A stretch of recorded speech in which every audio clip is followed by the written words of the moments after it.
Welcome to Doctorates of the Absurd, your provider of belief on demand. And welcome. Today, we're diving into something that, well, it really challenges the whole idea of what intellectual success even is. We're not just looking at philosophy. Today, we're looking at philosophical fame. That's right.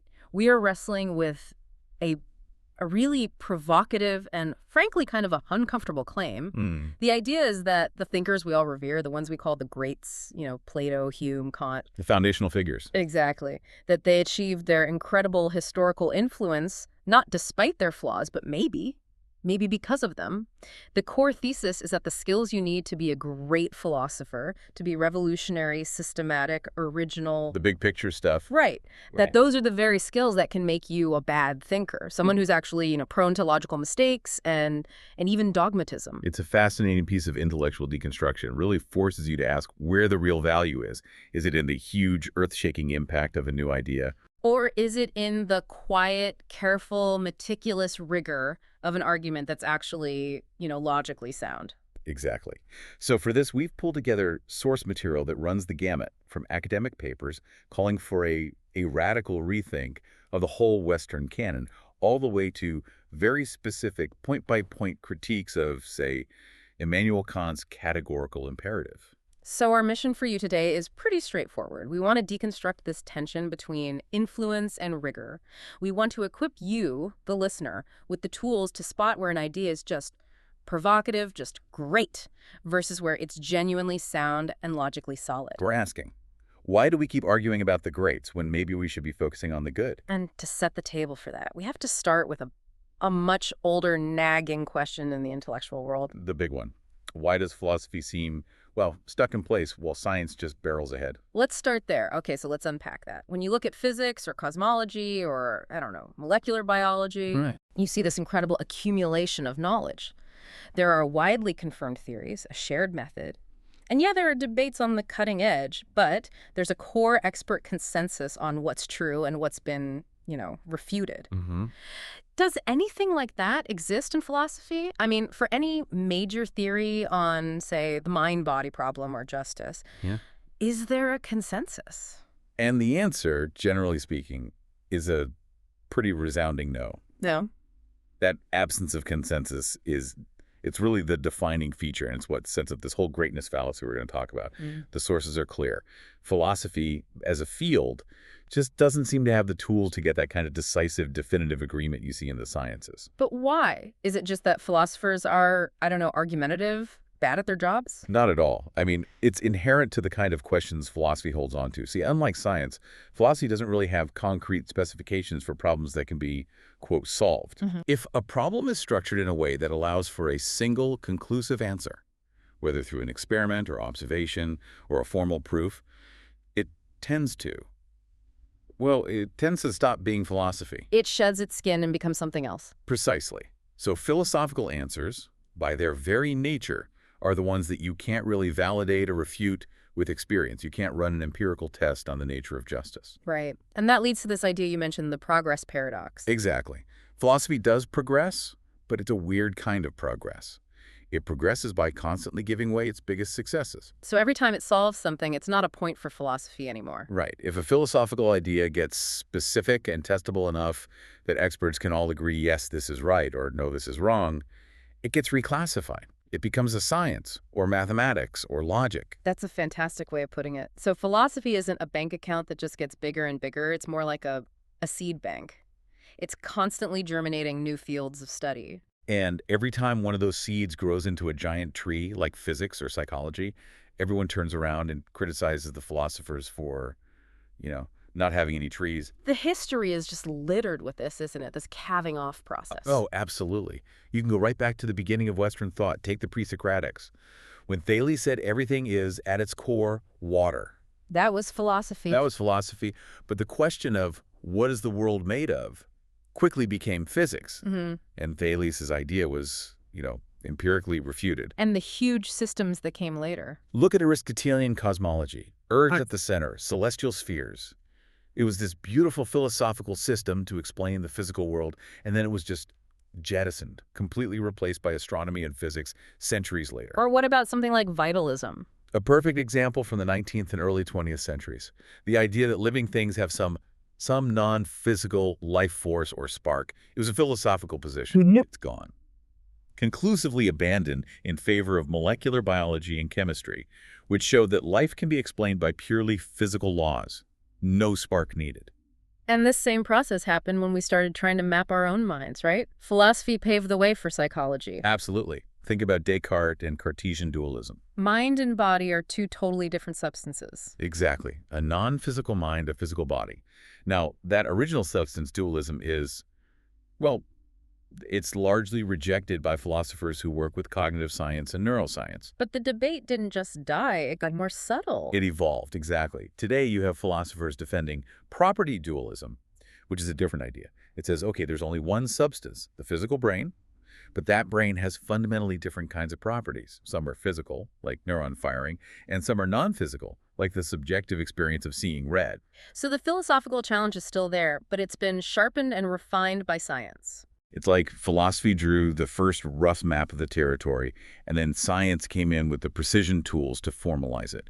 And where that happens, you get consensus. Okay, but what about the big philosophical projects that tried to force that kind of rigor and consensus from within? Now that brings us to a huge historical case study in refutation. Logical positivism. The Vienna Circle. Right. This was a massive, hugely influential movement in the early 20th century. Their whole goal was to formalize language, create a truly scientific philosophy, and basically get the consensus that philosophy was always missing. And yet, it's now widely considered to be, well, dead. Completely. Yeah. And that's maybe the best example of philosophy achieving consensus by universally agreeing that a dominant theory was just fundamentally wrong. So what were the death blows? What killed it? There are two main problems. The first one was its core doctrine, which was called verificationism. The idea was simple. A proposition is only meaningful if you can empirically verify it.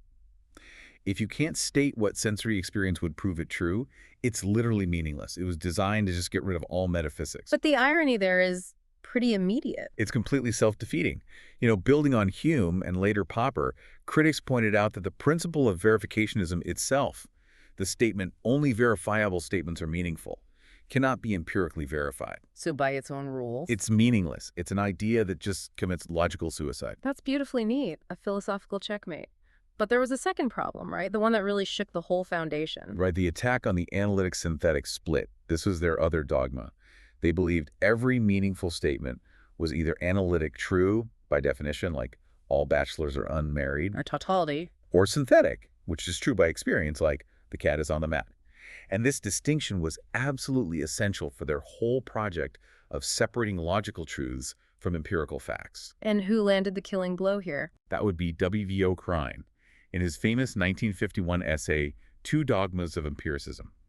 Quine just.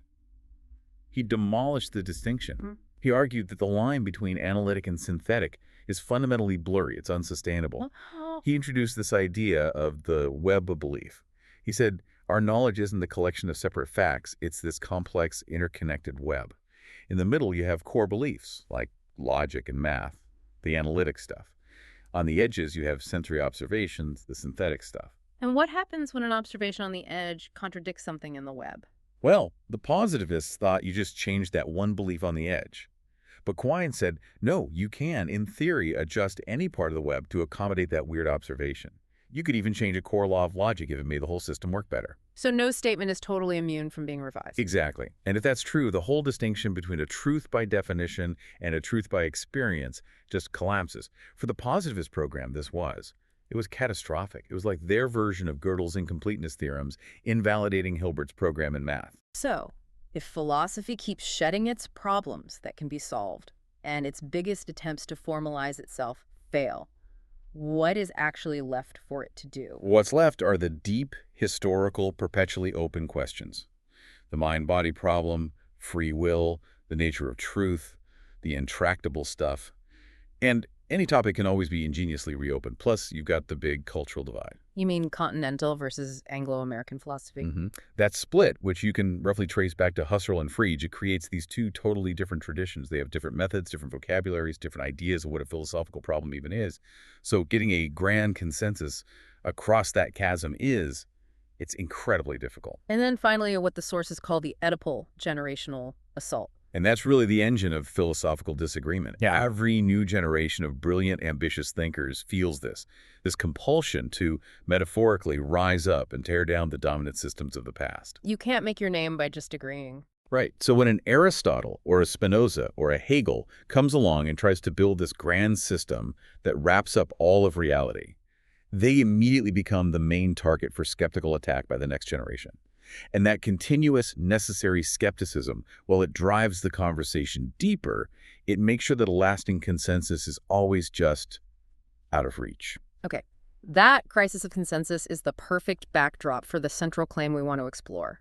If philosophy is this endless, non-consensual debate, then we have to look critically at the people who created these huge, flawed, but enduring systems. Right. And this is where we bring in the greatness fallacy. Yeah. The idea that great philosophers are often, in fact, bad philosophers. Yeah. So let's define that binary very clearly. It's absolutely crucial to get the terms right, as Huemer, who proposed this, defines them.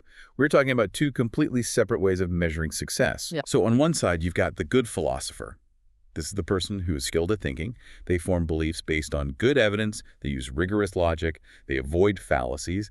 Their whole orientation is toward finding the truth. It's about accuracy. Methodological soundness. Exactly. And then on the other side, you have the great philosopher. And that's about something else entirely. Completely different. A great philosopher is a figure of huge historical influence. They're a paradigm shifter. They change the entire conversation for centuries. Their fame is based on impact, on cultural recognition, on systemic ambition, not necessarily on logical accuracy. And the really shocking part of the claim is that these two things are often anti-correlated. Mm-hmm. Why? Why would being influential often mean you're slobby in your reasoning? It comes down to statistics and the nature of new ideas. To become great, your idea can't just be, sensible, or a small improvement on an existing theory. It can't be incremental. No. If a philosopher just carefully refined an old idea, they might be a good philosopher, but they wouldn't change the world.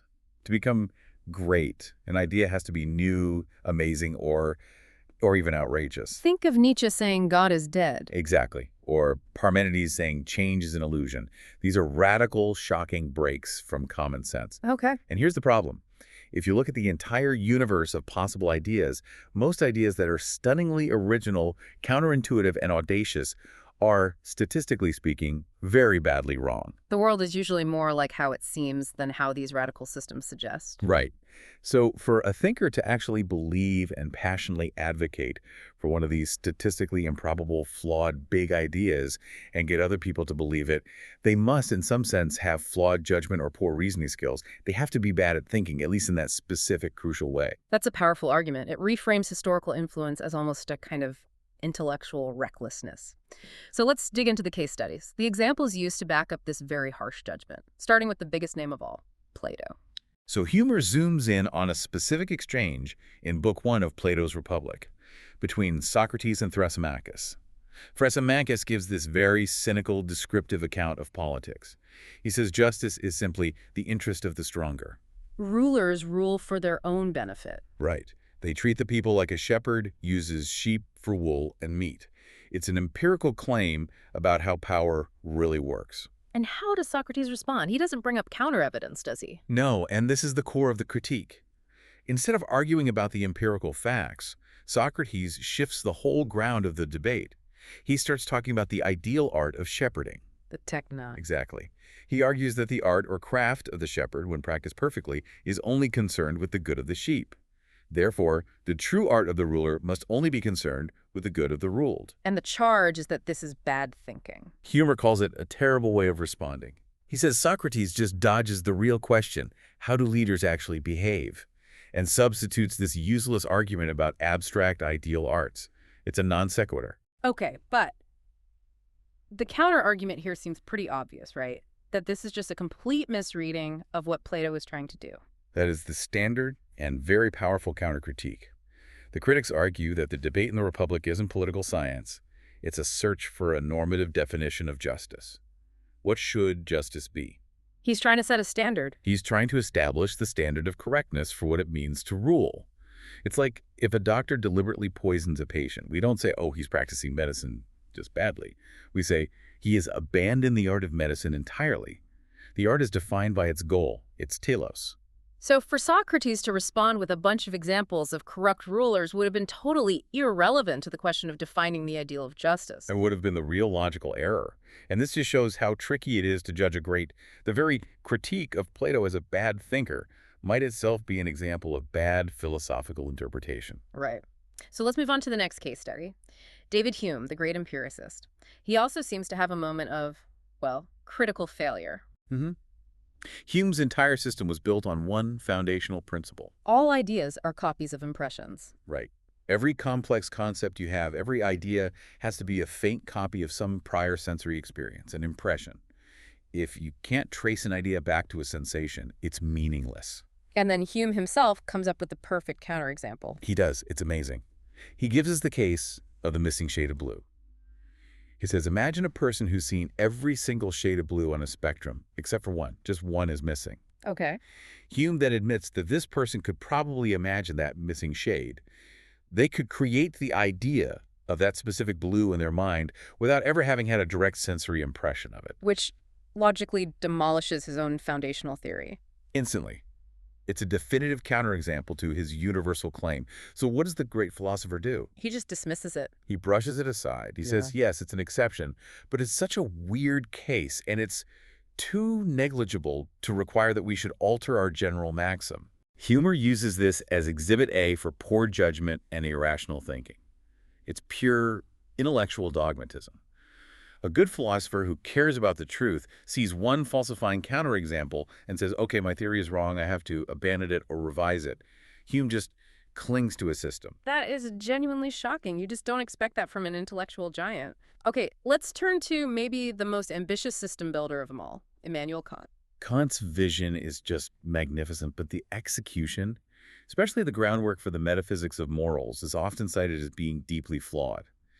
Huemer basically finds Kant's core argument for the categorical imperative to be completely unconvincing and not worth discussing. And the evidence for that is just the passage itself, the sheer density of it. That's a big part of it. Yeah. The core passage where he tries to logically derive the moral law it's almost impenetrable. Kant argues that because the imperative only contains the necessity that your maxim must accord with the universality of law, and the law has no conditions, then all that's left is the universality of law itself. Which sounds like he's just stating his conclusion rather than arguing for it. For many critics, that's exactly what it is. It's not an argument. It's a declaration wrapped in layers of abstraction. It seems to just assume the very thing it's supposed to be proving. Okay, but as you said, we can't just leave it there. There are powerful defenses of these greats. We have to consider them. The most common defense is the charge of anachronism. It's just not fair to judge a thinker from the 4th century BCE or the 18th century by the hyper-precise standards of 21st century analytic philosophy. Their greatness was in the vision, not the logical perfection. Right. Their genius was creating the entire system, inventing the concepts we still use to talk about these problems. Aristotle literally invented formal logic while he was using it. Of course, there are going to be flaws. They were pioneers with crude tools. We should celebrate the map they drew, not get hung up on every pothole. And then there's the principle of charitable interpretation. This is a big one in philosophy. When a later thinker finds what looks like a simple mistake in a great work, they often assume a mind this brilliant couldn't have made such a basic error. So they try to fix it. They spend decades reconstructing the argument to make it more robust.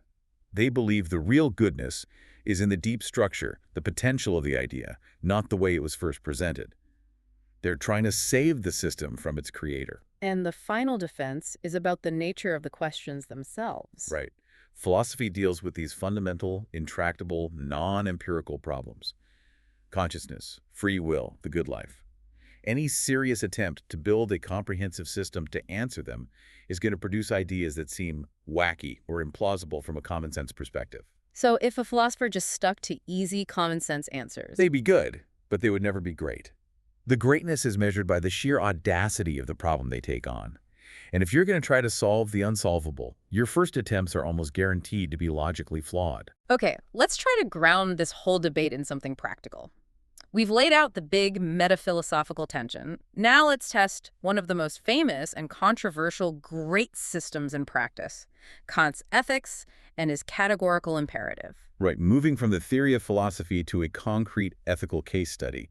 This is where you can really see the machine's critical flaws. So Kant's system is a form of deontology, right? Exactly. Deontology is a rule-based ethical system where the morality of an action is found in whether it adheres to a duty or a rule, completely regardless of the consequences. It's all about the motive. It's all about the motive. The only thing that is purely good, for Kant, is a good will.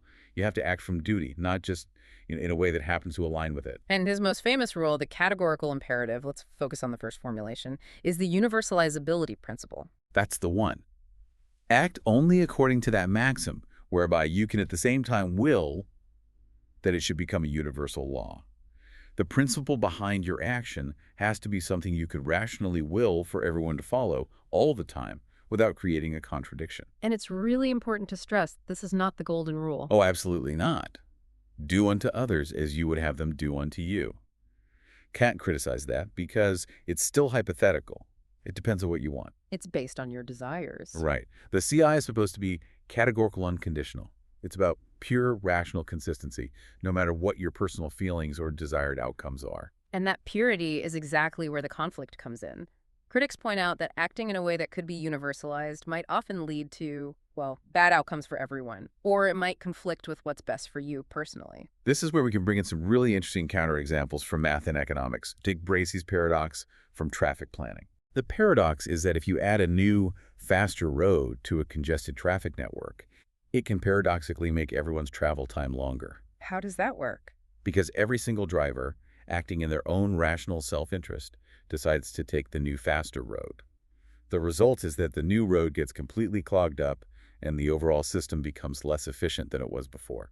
So individually, it's always better for me to use that new road. But collectively, we'd all be better off if the universal law was nobody uses this road. Precisely. It's the same logic as the voting dilemma or the tragedy of the commons. I want the universal law to be everyone votes for the best candidate. But my single vote is statistically meaningless. So the personal cost for me, the time spent, is higher than the benefit. My individual rational decision clashes with my desire for the universal rule. So how does a strict Kantian deal with these situations where my prudent choice undermines the collective good I want? Well, the standard Kantian reply is very powerful and a bit of a sidestep. They would say these are not moral questions at all. They're not about morality. No, they are questions of prudence or consequentialism. They're about what achieves the best outcome or what makes you better off. Kant is only concerned with what is morally right, which he sees as a completely separate category from what is beneficial. For him, all these paradoxes are about heteronomy. Okay, you have to explain that, Karim. Heteronomy versus autonomy. Heteronomy is when you act based on some external motivation. You drive on the fast road because you want to save time. Yeah. You vote because you're afraid of the outcome. These are incentives coming from the world. Okay. Kant believed true morality has to be based on autonomy. That means acting based on a moral law you give to yourself, following the CI simply because it's the rational, consistent thing to do, not because of what it gets you. Since Bracey's paradox and the voting dilemma are all about outcomes, Kant would just say they're outside the sphere of pure morality. That's a very clean way to dismiss a lot of real-world ethical problems. Yeah. Okay, so let's move to the classic application of the CI, the lying example. This gets at the contradiction and conceivability. Right. Kant uses lying to show how the CI is supposed to work. He says if you try to universalize the maxim, to get an advantage I will lie, you run into a practical contradiction. What's the contradiction? If everyone lied whenever it was convenient, the very institution of trust and communication would break down. The concept of a promise would become meaningless. And your lie only works because you're counting on other people to believe you, which relies on the general convention of truth-telling. Exactly. So you are simultaneously willing for communication to break down and willing for it to be maintained so that your lie can be effective. That's the internal logical contradiction. It's a contradiction in the very conception of the act. You can't even coherently imagine a world where it's universal. This logic, as tight as it is, leads directly to the most famous and maybe most ridiculed counterexample in all of ethics. The murderer at the door. The scenario is simple. A murderer comes to your door and asks where their intended victim is, and that victim is hiding in your house. And if you apply Kantian ethics strictly, it seems to imply you cannot lie. Lying is always wrong because it's universally contradictory. And this conclusion just strikes most people as monstrous. Surely saving a life is more important than the duty not to lie. This is the point where a lot of people just get off the Kantian train. But there are some sophisticated defenses, right? There are. The first defense is structural. The CI doesn't allow for hypothetical clauses. You can't have a maxim that says if a murderer is at the door, then it's okay to lie. The moral law has to be unconditional, categorical. Okay. What else? A more subtle defense is about the integrity of your own goodwill. For Kant, the most important thing is that your will remains rational and pure. If you tell the truth, and the murderer then kills the victim, the moral responsibility for the murderer lies 100% with the murderer. But if you lie, you become responsible for having violated a perfect duty. So my job is to keep my own moral slate clean, regardless of the consequences in the world. In a sense, yes. Your primary duty is to your own rationality. Commentators also note that telling the truth is a perfect duty, one that admits no exceptions, while the duty to help others might be an imperfect duty, which allows for discretion. And perfect duties always trump imperfect ones. And there are even textual defenses, like maybe you could just stay silent. Some argue that, yes, Kant's writings might permit silence, which gets you out of the lying problem. But even if you can solve the murderous scenario, the CI runs into other huge structural problems. Like the clever actor problem. This is a big one. It suggests that a clever, self-interested person can just phrase their maxim with enough specificity to justify almost anything. Give me an example. Okay, say, I promise my spouse fidelity, but I secretly define sex in a very narrow way that excludes oral sex. My maxim could be, I will engage in oral sex with someone other than my spouse, but only on a Tuesday when they're out of town and I'm wearing a green shirt. That's very specific. It's so specific that if you try to universalize it, it probably doesn't create a logical contradiction in the institution of promising. The system only seems to work if we assume maxims have to be general, but Kant never gives us a clear rule for how general they need to be. Right. And the final killer is the conflict of duties. In the real world, our duties clash all the time. What do you do when two perfect duties conflict? For instance, your perfect duty to keep a promise, I'll meet my friend at 3 p.m., versus your perfect duty to prevent harm. You see a child about to run into traffic. The system gives you no way to decide. It doesn't, and the conflict between a perfect duty and an imperfect duty is just as bad. Imagine you're on your way to repay a loan, a perfect duty to keep a promise, and you see a stranger having a heart attack. The duty of beneficence to help them is imperfect. So technically, the perfect duty to repay the loan should override the imperfect duty to save a life. Which, again, feels deeply intuitively wrong. It shows a kind of moral paralysis in a system that is purely rule-based and rejects consequences. The great system creates this beautiful absolute law, but that law just shatters when it hits the messy reality of human life. So we've spent a lot of time on the critique, the logical gaps, the flawed arguments, the moral paradoxes in these great systems. Now we need to pivot to something more constructive. How does philosophy actually make progress? How do we prioritize rigor over just influence? And this takes us into epistemology, the theory of knowledge, and specifically to Karl Popper and his ideas. Right. Popper just completely rejected the traditional view of how knowledge grows. He called it the bucket theory of the mind. The bucket theory. Yeah, the idea that your mind is just a passive bucket and knowledge grows as sensory facts and observations are poured into it. Just collecting data. Just collecting data. Popper said that's all wrong. He proposed the searchlight theory of the mind instead. Knowledge isn't passive. It's active. It's conjectural. It grows not by stacking up confirmed facts, but by relentlessly detecting and correcting our errors. We're not a bucket. We're a searchlight, actively probing the world with our hypotheses. So the real engine of progress isn't proving we're right. It's being really good at proving we're wrong. And that is falsificationism. That, exactly. Falsificationism is the critical attitude of actively searching for error. You try to falsify theories, not verify them.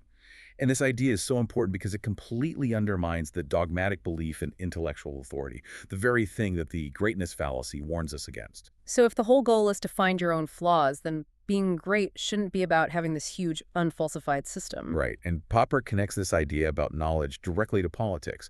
He says this critical attitude requires an open society. What does he mean by that? An open society is one that understands that dissent and criticism are not threats. They are the necessary mechanism for improvement. Just like a scientific theory gets better by being publicly attacked and tested, A democracy gets better by allowing its policies and leaders to be scrutinized and corrected. You can't penalize people for pointing out errors. And this is where the flaws of a great philosopher can become really high stakes. If their flawed ideas get systematized and applied to politics, the results can be incredibly dangerous. Indeed. And Popper's most famous example of this is his critique of Plato in The Open Society and Its Enemies.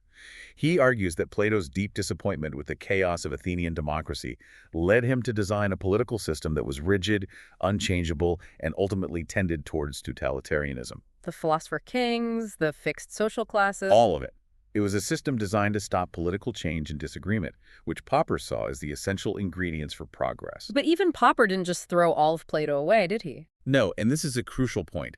Even while attacking Plato's political conclusions as dangerous, Popper admitted that Plato's philosophical method was valuable. The idea of essentialism, trying to identify the unchanging essence behind historical change.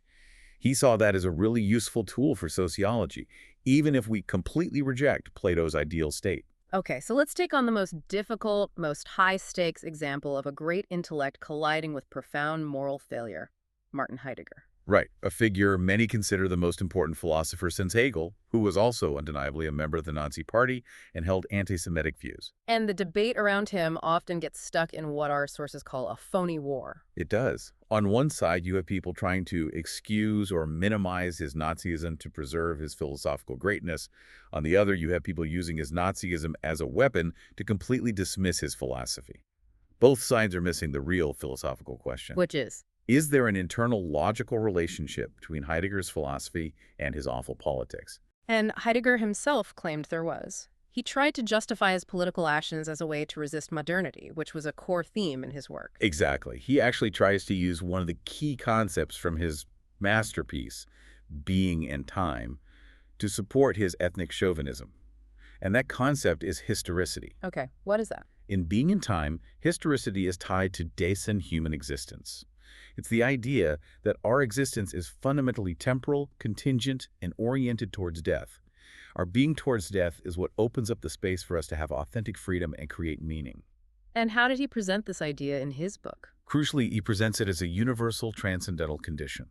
It applies to all human beings, everywhere. It's the fundamental structure of existence that gives any human being the capacity for statehood, for creating a world, for having meaningful projects. And this is where the devastating contradiction comes in. This is it.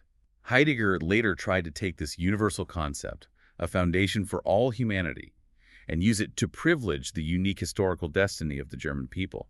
He used it to deny that very same historicity, and therefore the capacity for statehood and authentic existence, to Jewish people.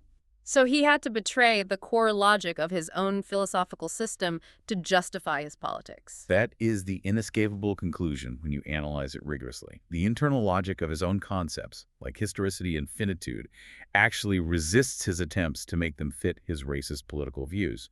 The good part of his philosophy, the rigorous part, is actually better than his own politics. So the flaw isn't that his philosophy leads to Nazism. No. The flaw is that he built this universal transcendental ladder that applies to everyone, and then he tried to kick it away to deny that same capacity for freedom to others. The rigor of his own system becomes the engine of correction against his own terrible judgment. That is a profound point. It shows that the rigor is what saves the thought. And it shows that if we want good philosophy, we have to adopt this methodology of continuous inquiry. We shouldn't be looking for authorities. We should be looking for relentless critique. Which brings us to a positive vision for how to actually do philosophy, the community of philosophical inquiry model. Right. This is a method often used in education, pioneered by Matthew Lipman. And it's basically a democratic version of a Socratic dialogue built on Popperian principles. It's designed to nurture the exact critical thinking skills you need for life in an open society.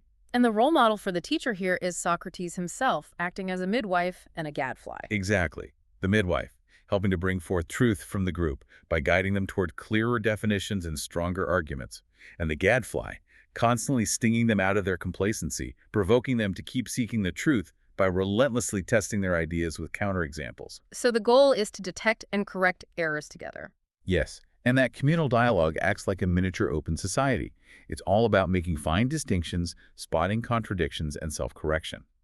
If we truly want to get closer to the truth, we have to focus on that process, the good. and always be a little bit skeptical of the merely sensational and ambitious, the great. Hashtag tag outro. This has been a really intense and necessary deep dive. We started out by asking why the philosophical canon doesn't have a clear consensus.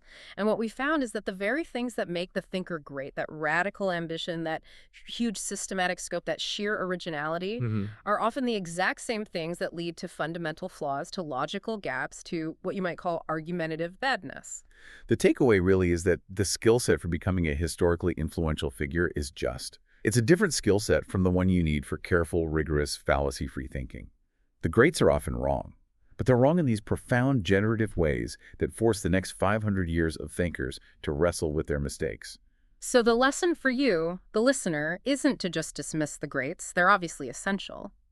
But if your goal is actually truth, if it's intellectual rigor, then you have to focus your energy on the good philosophy, the careful, reasoned, self-critical analysis, and you have to stay relentlessly skeptical of the systems that are just big and sensational. You treat them not as infallible authorities to be memorized, but as flawed, brilliant conversation partners. We need their ambitious systems to give us the framework, but then we need that relentless critical analysis to tear them down and rebuild them better. The real progress isn't in building the one perfect structure, it's in perpetually improving the imperfect one we have. Which leaves us with a final provocative thought. If knowledge really does grow, not by collecting truths, but by constantly correcting errors, then maybe the most important philosophical theories we have are the ones that we all agree have been definitively refuted. Maybe they're the most valuable things we have. They're these giant monuments that mark the known boundaries of error. They map out where not to go. And in doing so, they might just be the clearest markers of philosophical progress we possess. A fitting challenge to the very idea of an intellectual hero. Thank you for joining us for this deep dive.